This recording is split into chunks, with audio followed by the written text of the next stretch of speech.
You ready to go? I'm ready to go. All right. I feel a little underdressed. I just came from the basketball court. Why don't you say hi to everybody first? We're online with TEDx. It's going to be millions of people watching you here. Why don't you say hi to everybody? Well, just saying hello, and thank you for tuning in. And you guys, thank you for being here, and thank you for having me here. I truly appreciate it. Thank you. We're super excited to have Kobe Bryant, All-Star, MVP, World Champion, NBA Champion here. We're at Shanghai Tower, really behind us. This is like a futuristic. They call it the Eye of Shanghai. We're at the 126th floor. No one's ever been up here before running an event. This is kind of like an anti-compression earthquake. So we're safe up here. We're gonna have fun today. Sounds good. What do you think that looks like? I think it's from Back to the Future, flux capacitor, something, right? That'll work. So today, let's start off with something I want to talk about, because we have a whole lot to get into. But my thing is that a lot of people here haven't seen you since that last game on television. Yeah. That was crazy. 60 points. Are you kidding me? 60 points. Did everybody see that last game? Who saw that last game?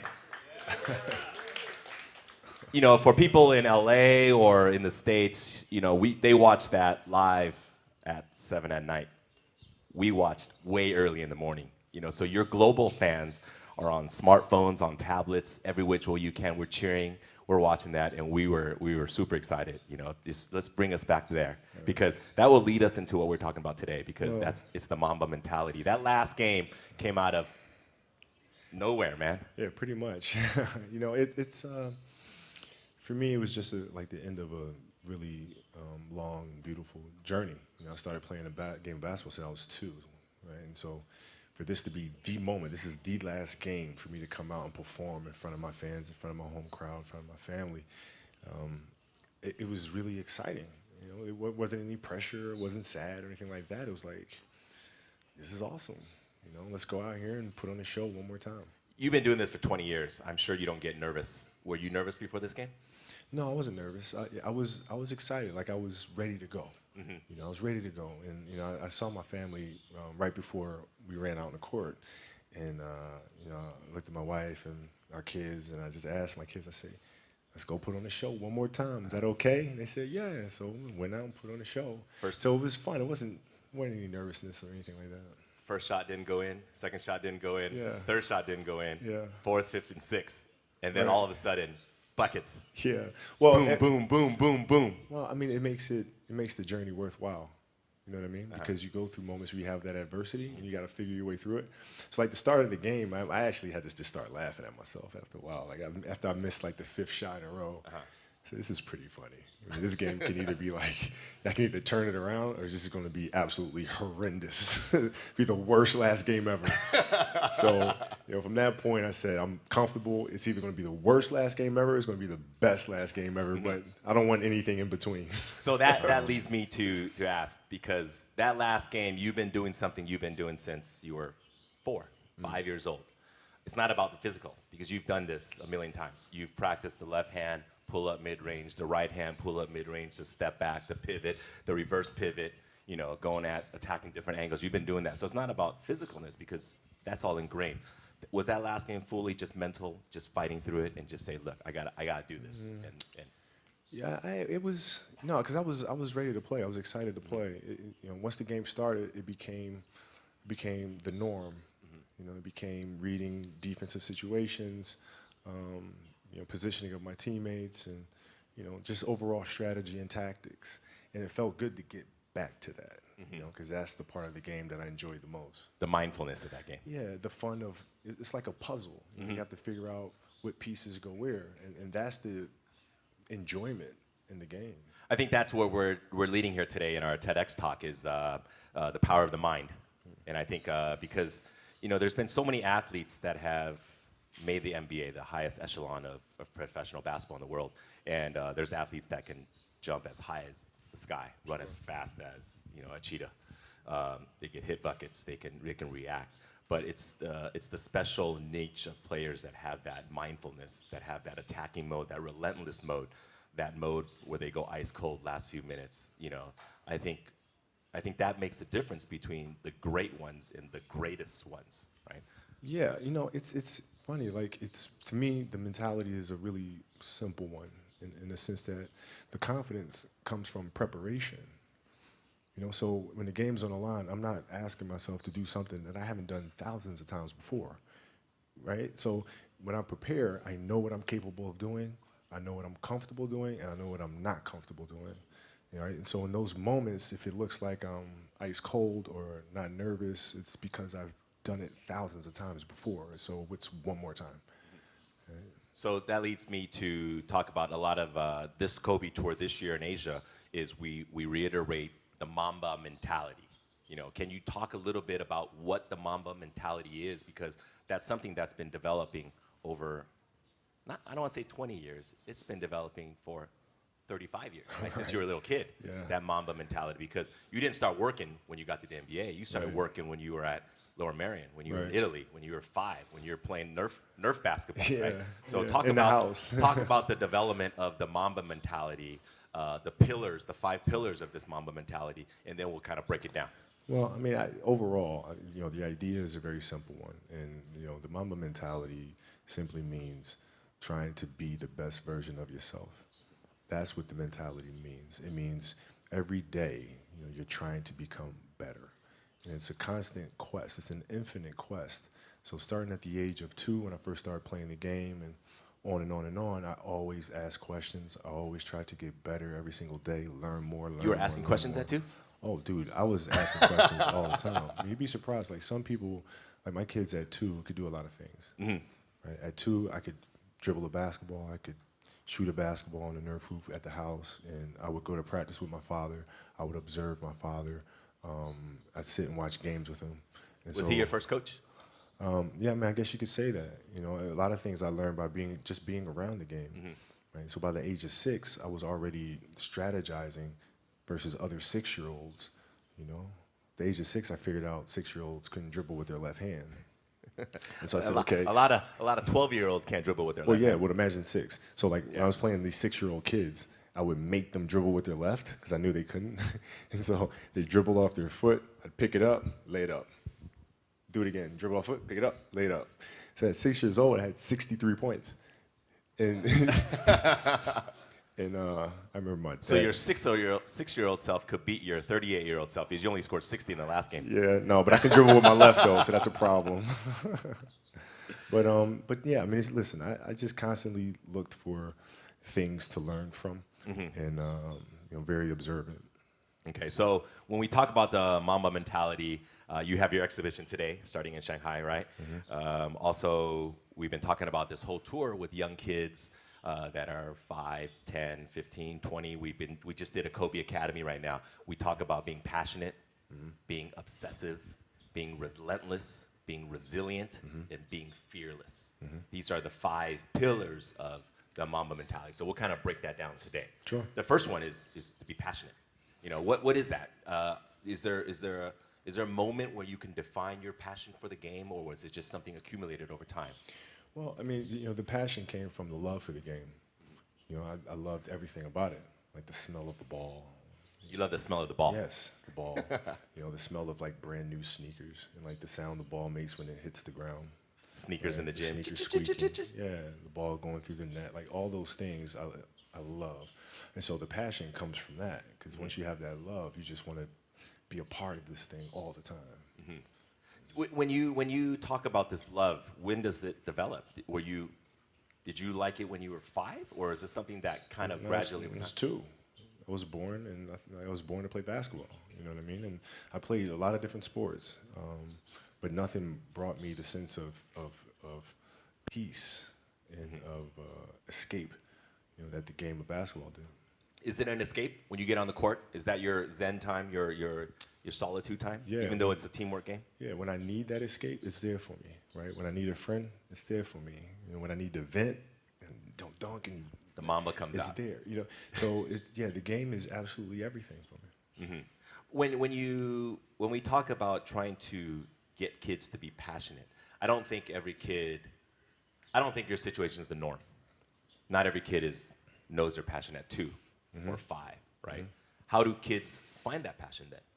Well, Right. I think as Because parents we just try to you embraced it right away yeah. too. I mean, I think as parents we try to put them in different things, try to expose them to as many things as possible, and then see if there's one thing that connects with them.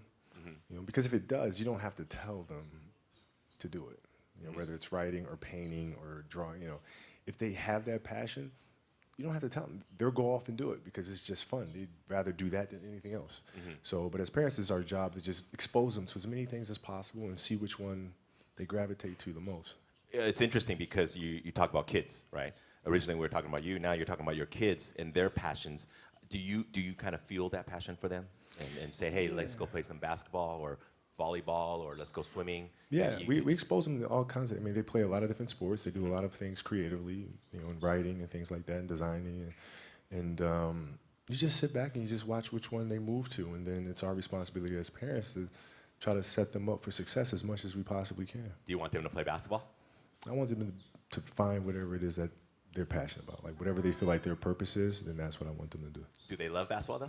Your girls? So my youngest one. She does. She wants to play, and she wants me to teach her how to play this summer. And you know, our eldest is really into volleyball. So but we'll see. You know, our passions tend to change. So you're gonna get into volleyball now? Well, yeah. I mean, my sister was a great volleyball player, so we have a teacher in the family. Is there one moment where you can say it defined your passion for basketball? Is there a story or moment when you said, "Damn, that was it. That was like when I felt really passionate"? No, it doesn't. It never leaves. It never leaves. Like the game is just a part of me. So it never leaves. Even now that I'm retired, you know, everything that I've learned from the game of basketball, I've carried it over into life. You know, like basketball has helped me be a better person, a better friend, a better father. Well, because there's life lessons that are within the game, like communication, like unselfishness, like attention to detail, and empathy and compassion. Like all those things are in the game. And as an athlete, if we are aware of those things, it helps us become better human beings. And you can apply that toward your post basketball days, your retirement, into your business world, your future ventures. Sure. I mean, you can apply. You know, I was applying that even while I was playing, just in life outside of the game, and even more so now. You know, in building a business and all these things. You know, the kind of culture you want to have. You know, all those things are directly learned from the game of basketball for me. Next up is the next pillar: be obsessive. Obsessive. That's I think a lot of people equate that with you. You know, Kobe is obsessive in a lot of things. Yeah. We've been doing this for what, 8 years now, Asia tour. You know, I've been with you for a long way. The one moment that stands out of we've done, I don't know how many done. We've done what, 800 events. The one time was 4 a.m. We went out to practice at 4 a.m. And that was your idea to do it. But and then, you know, all these Nike people are like, no, let's not do that. And then you're like, let's do it at 4 a.m. So you got security, you got brand marketing, sports marketing going, no, let's not do it. You're like, let's do it. Because that's your obsessiveness, right? I mean, to me, it just makes complete sense. Not to us. But I don't, like, okay, so. See, all right. Usually, I'm sleeping at 4 a.m. Yeah. You're working out. So Well, talk about that. Okay, so if your job is to try to be the best basketball player you can be, right? To do that, you have to practice, you have to train, right? You want to train as much as you can, as often as you can. So if you get up at 10 in the morning, train at 11, right? 12, say 12, train at 12, train for 2 hours, 12 to 2. You have to let your body recover, so you eat, recover, whatever. You get back out, you train, start training again at 6. Train from 6 to 8. Right? And now you go home, you shower, you eat dinner, you go to bed, you wake up, you do it again, right? Those are 2 sessions. Right? Now imagine you wake up at 3, you train at 4. You go 4 to 6, come home, breakfast, relax, blah, blah, blah. Now you're back at it again, 9 to 11, right? You relax, and now all of a sudden you're back at it again, 2 to 4, and now you're back at it again, 7 to 9. Look how much more training I have done by simply starting at 4, right? And so now you do that, and as the years go on, the separation that you have with your competitors and your peers just grows larger and larger and larger and larger and larger. And by year 5 or 6, doesn't matter what kind of work they do in the summer, they're never going to catch up because they're 5 years behind. Right? So it makes sense to get up and start your day early because you can get more work in. Is that genetic? Or is that something you ingrained and trained yourself? No, it was Who just, taught you that? For me, it was just common sense. Like I can if I start earlier, I can train more hours, and I know the other guys aren't doing it because I know what their training schedule is, right? So I know if I do this consistently over time, the gap's just going to widen and widen and widen and widen and widen, and they won't be able to get that back. Mm-hmm. So to me, it was just common sense and like thinking, how can I get an advantage? Oh, start earlier. Yeah, let's do that. When did you start doing that? High school. My first class in high school was 7:45. I used to get to the gym around 5 a.m. and I'd play before school. Mm-hmm. And then school would start. Who's playing with you at 5 a.m.? My coach. So my coach would show up and we'd do all these basketball drills. Mm-hmm. Right? So just you and your coach? Just me and my coach. And sometimes it would just be me and the janitor, and who's still there today. And then I'd play at lunchtime. That guy should get a medal. I hooked him up with a few things. But I play during lunch and then practice after, and then go home, do my schoolwork, and then watch a bunch of game film and games on TV and study film. Was that the only thing you've been obsessed about, basketball? Well, until recently, yeah. Basketball has dominated, my entire life for more than 30 years. When I brought it up, like, is it genetic or you just learned it? I mean, how did that idea even come up? Because that's obviously a pillar of Mamba mentality, the obsessiveness. This is just, like you said, I'm going to get up at 4, everybody's get up at 6. If everybody's going to get up at 4, I'm going to get up at 2. Right? How do you develop that, or where do you learn that from? Well, I think it's just a matter of what's important to you. Mm-hmm. And what's important to you. For whatever reason, I felt like I didn't feel good about myself if I wasn't doing everything I could to be the best version of myself. Mm-hmm. If I felt like I left anything on the table, it would eat away at me. I wouldn't be able to look myself in the mirror. Right? So the reason why I can retire now and be completely comfortable about it, because I know that I've done everything I could to be the best basketball player I could be. Mm-hmm. And so that's where it comes from for me. You can't leave any stone unturned. Because, we do all these events, and like today we just did one. You guys weren't here. We were just at the Kobe Academy. Mm-hmm. We just had all these kids, 24 best high school basketball players in China playing basketball, running 5-on-5, running all these drills. And then at the end, we had this little game where all they had to do was run this drill called 17s. 17s is really simple. 1 minute, you got to run 17 times from sideline to sideline. It's tough. It's tough. You got to run it in 1 minute. If any of you have been playing basketball in high school, you know what I mean. It's a killer. All it is just grit. It's just, let's just run. And then this kid, we're running, and this is for media. We got the media on the side, and if they ran, they get a pair of Kobe shoes. So, it's for fun. But I warned them. I warned them. I said, if you guys run the 17, everybody gets a pair of shoes. If you don't touch the line, you get nothing. So everybody touched the line. So this is where Kobe gets his obsessiveness. So we're sitting there, everybody's kind of happy. We're thinking, they're going to run the lines. We're going to have a presentation for the shoes. And the kids are running. They've been running for 2 hours. Running. This one kid misses the line by like half inch. No, it wasn't even a half inch. It was like about that much. He misses the line. Kobe's like, stop. We had to stop everything. And he's like, nobody gets shoes. And all these kids are like, oh, they're mad at the kid. Yeah. They're like, touch the line. All you gotta do is touch the line. That's it. It was this much. Touch the line. And Kobe's like, no, nobody gets shoes. You guys sit on the sideline. And then Kobe made this kid run suicides, which is another drill baseline, free throw line, baseline, half court, baseline, opposite free throw line, baseline, baseline, and back. 3 in a row. 3 times.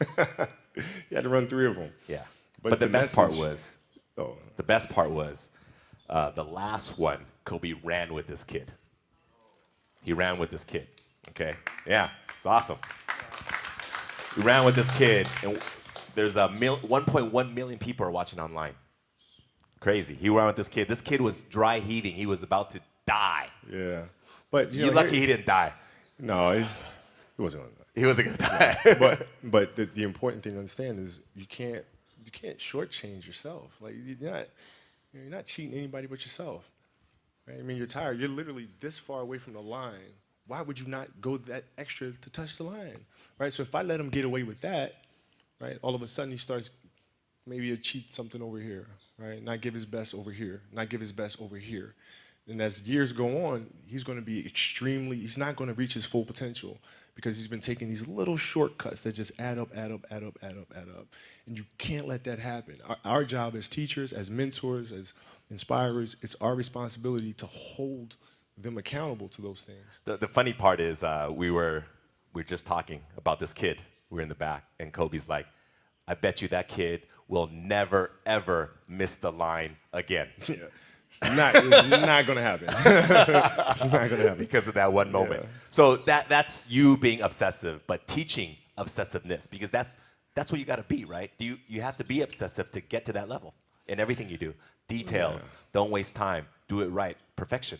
Yeah, I mean, it's really simple. It's like whatever you're doing at that moment is what you're doing at that moment.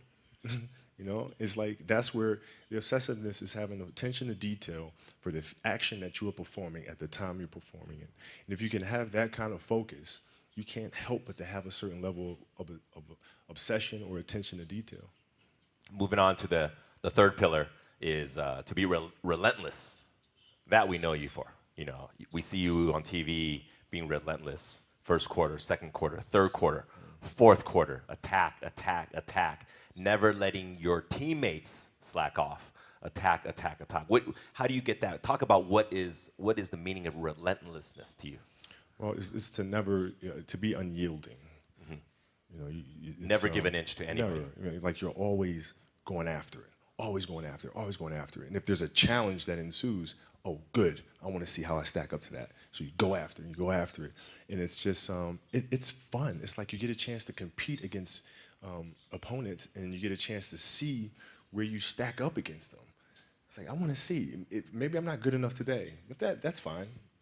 I'll be good enough the next time I see you, though. You know, and you get a chance to always measure yourself, and it's just fun to do that. So I guess that's where relentlessness comes from. Is it something that's also learned or ingrained, or is it something you kind of learn over time? Because these things that we talk about in the Mamba mentality, you know, for you, it's second nature. Mm-hmm. It's not for a lot of people, right? A lot of it is trained, or it's not God-given. No, I had to learn it as well, though, because I had a year of playing. Like when I played basketball in Italy, I was taller than everybody else and faster, like the age of 11. And I came back to America to play basketball, and it was not the same thing because kids were bigger, stronger. And so I went through a summer of playing basketball in America where I didn't score 1 point. Mm-hmm. It was one league, I didn't score 1 point, and it was devastating. But I had to, no, I'm not giving up. It's not going to happen. So you bounce back and you keep playing, you keep practicing. But I mean, it wasn't handed to me. You didn't score 1 point. Not one. I mean, not even a free throw. And you were 0. You were how old? 11. 11. Were you playing against 25-year-olds? No, I was playing against 11-year-olds. No, I was playing against 11-year-olds. That's hard to believe. Wow. I know. But I was playing against 11-year-olds, and I didn't score 1 point. And then did it hurt you? Were you?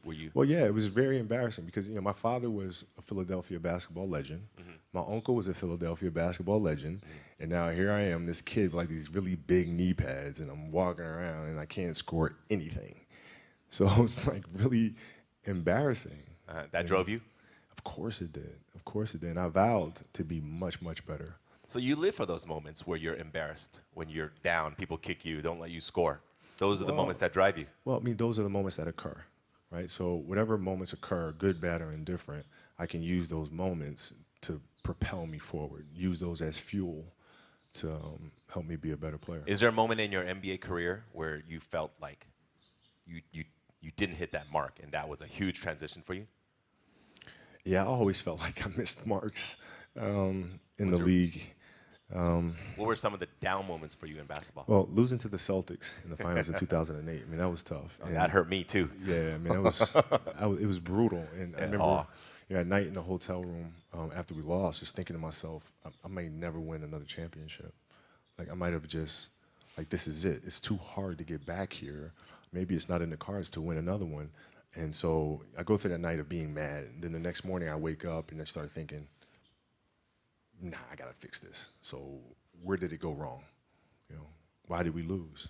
Right? We weren't tough enough. Okay, we weren't tough enough. Whose responsibility is that to make the team tough? It's mine. All right, so now I have to start figuring out how I'm going to lead this team differently so to make sure that when we get to the finals the next time, we're tough and ready for this challenge. And, you know, that's how you bounce back from those moments. That was 2008, 2008. Right? 2008 against the Celtics. And, I mean, all of Laker Nation was hurt, especially because it was against the Celtics. Right? It was painful. Celtics. You can't lose. Celtics, come on. God. Celtics? Well, you know, yeah. Because also that was their like 17th, right? Yeah. For their organization and the Lakers. We don't talk about that. Yeah. And then you bounce back the next year against Orlando. Orlando, right? beat Orlando, and then got our revenge against the Celtics in 2010. Did beating the Celtics feel better than beating Orlando? Oh yeah. Oh yeah. Yes, yeah, oh yeah. I mean, I grew up such a Lakers fan, and so like the Lakers and Celtics rivalry, just hate 'em. Everything. Yeah, Oh, like you hate them. we can't. There's no way I can be on a Lakers team that loses to the Celtics twice. No. You know, it's a funny thing no. because in Asia, me being here in Asia too, a lot of fans are fans of a player, and they love that player, and subsequently they love that team that player plays for. Mm-hmm. But growing up in the States, if you grew up in Philly, you were a Sixers fan. Right. And then if you grew up in LA, you were a Lakers fan. Right. You were also a Dodgers fan. And at the time, you were a Rams fan. You affiliated with your city. Right. And then the city that you hated was your arch enemy. So right. if you're a Laker fan, you just hate the Celtics, and you hate every team. Yeah. Every team that loses them. You root for every team against the Celtics. No question. Yeah. The enemy of my enemy is my friend. Yeah, you just want to see them do bad. Yeah, just do bad. And then if you were a Dodger fan, you just want to see the Giants lose, right? Right. So right. It's not necessarily good karma, but yeah, it's not. But when you lost to the Celtics and you beat them again, that moment, that's relentless because you coming back, and you had to come back and beat them on their court. Can't give up. And then was that a big moment for you beating the Celtics? It was huge, because I've seen us as a team grow so much from 2008. Powell, Lamar, all our guys, like how much we have grown since the last time we faced this team, and I couldn't be any more proud of them.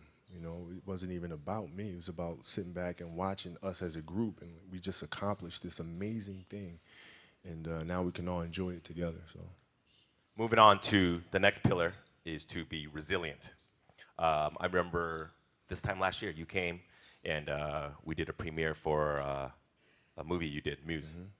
And a big part of that movie was talking about your injury and coming back to be resilient.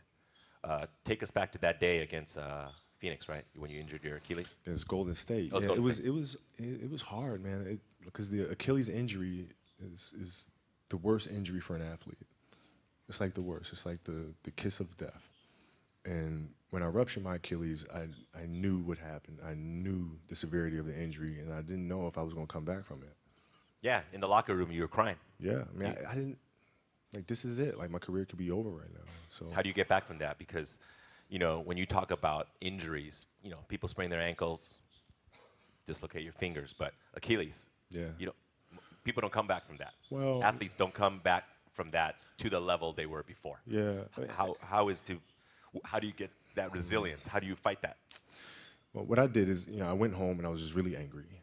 And Angry. I was angry. I was mad. I was angry. I worked so hard for us to get to the playoffs and to have a chance to win another championship, and then this happened. So I had a lot of anger. And then from the anger, then I was sad. And then you start feeling bad for yourself. And then you say, all right, okay, I'm done being a baby. Okay, what am I going to do now? Because I can't sit here and give up. That's not an option. So now what? How long was the cycle from this anger? This is one night. One night. This is one night. It's one night. It was Because like, you started writing in the middle of the night, right? You wrote that. You wrote that. And then it was, okay, what are we going to do? So, it was one night. But then, then you start, it's a process. You look at process. What am I going to do? What can I control?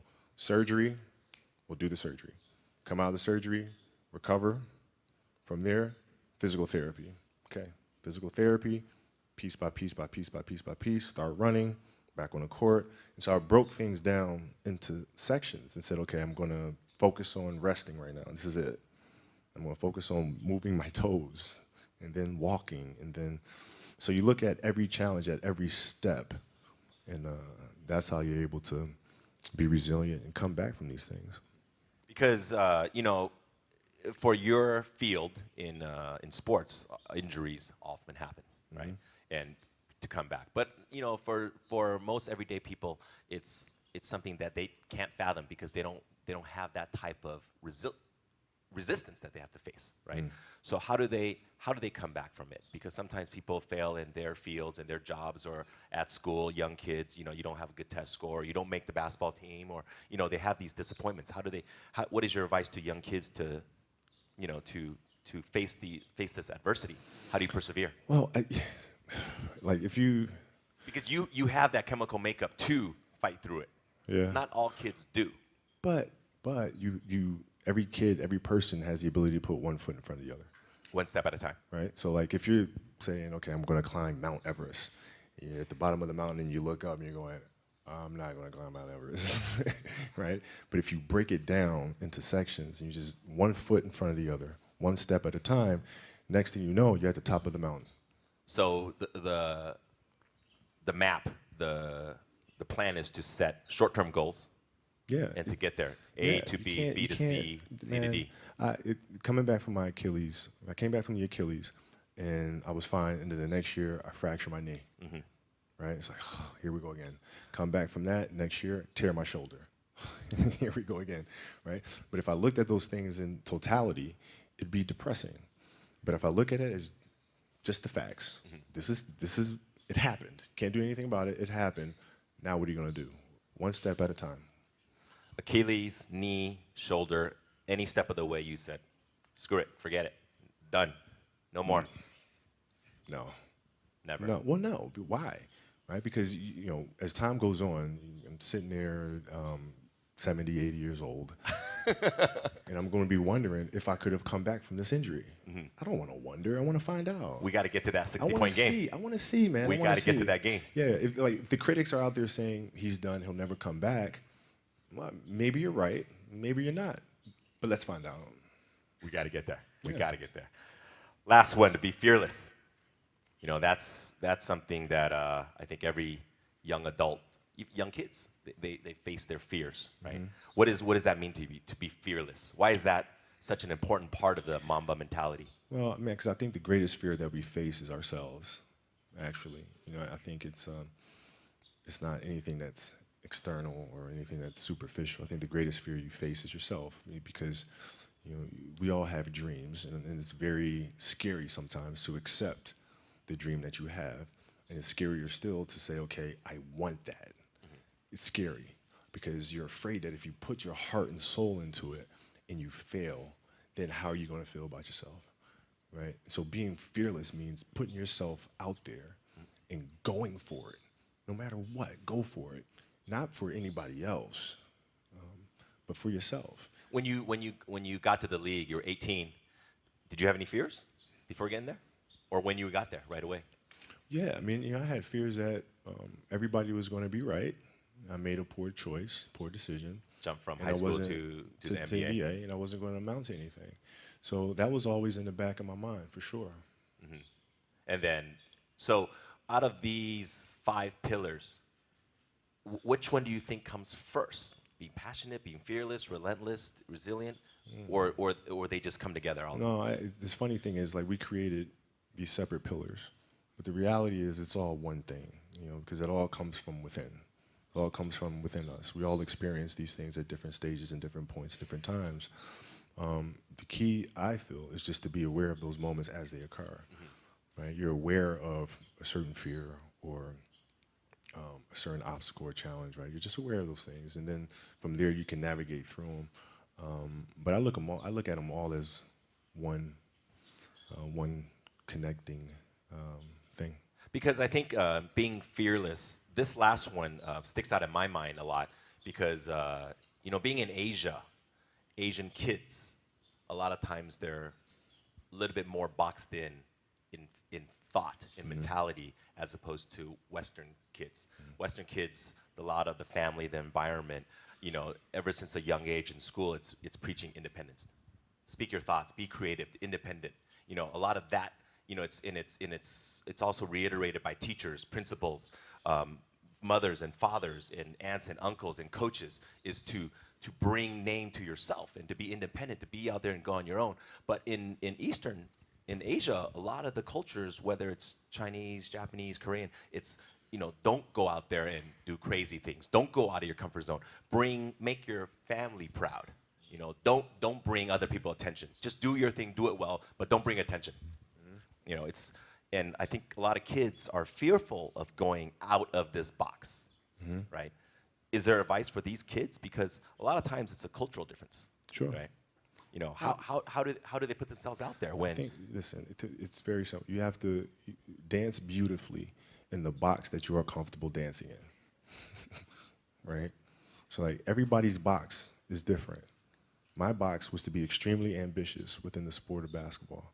Your box is different than mine, right? Every kid here has their own box, but it doesn't mean that your box isn't as beautiful as mine, right?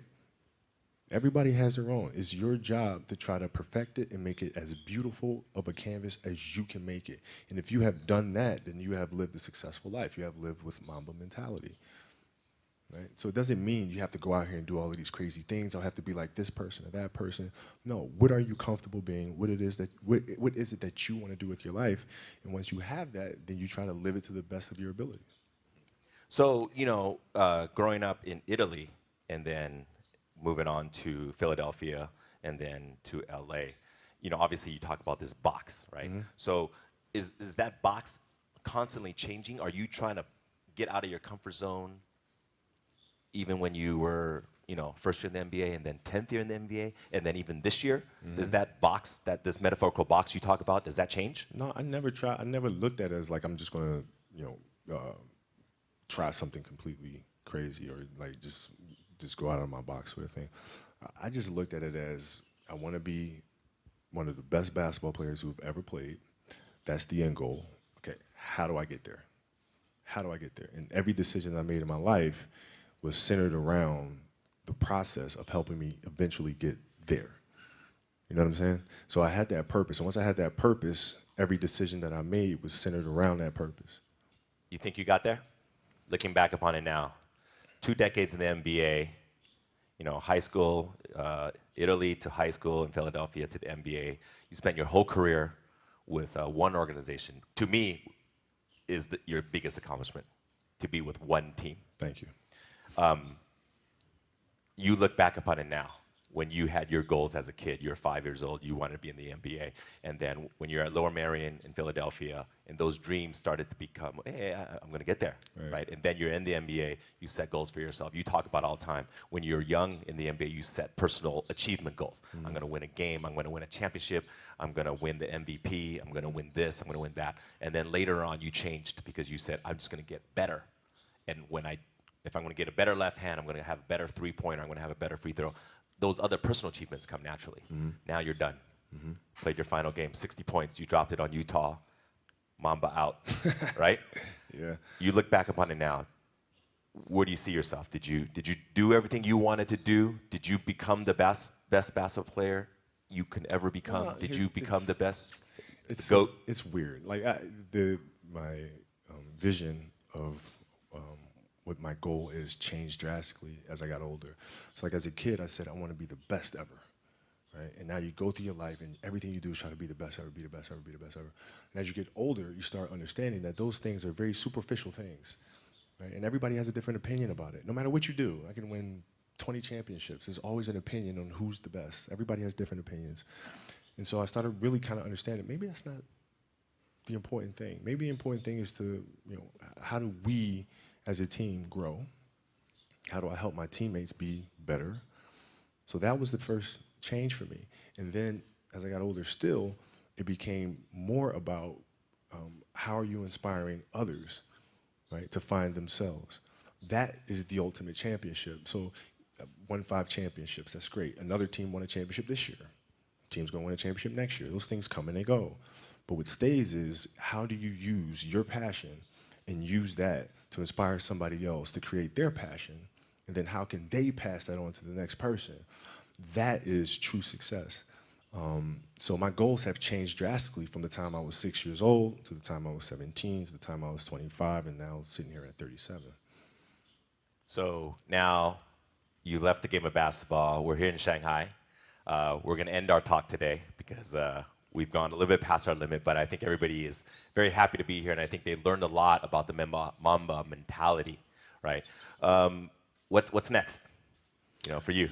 Well, I mean, it's always teaching the game, right? Teaching the game through various ways. We do camps and clinics, we do those things, but also through storytelling, right? How can you share stories with the rest of the world that challenges them to look internally and to learn things like process and learn how to navigate the sense of self and all these things? How can you infuse that into entertainment in a way that pushes our culture and our society forward? Those are the questions that I'm really, really intrigued by, and that's what we'll focus on. Ladies and gentlemen, one of the greatest of all time, Kobe Bryant. Thank you. Thanks so much. Thanks everybody at TEDx. Mamba out. Thanks everybody for joining us today. I hope you enjoyed your time. Mamba mentality. Tell your friends. Thank you very much.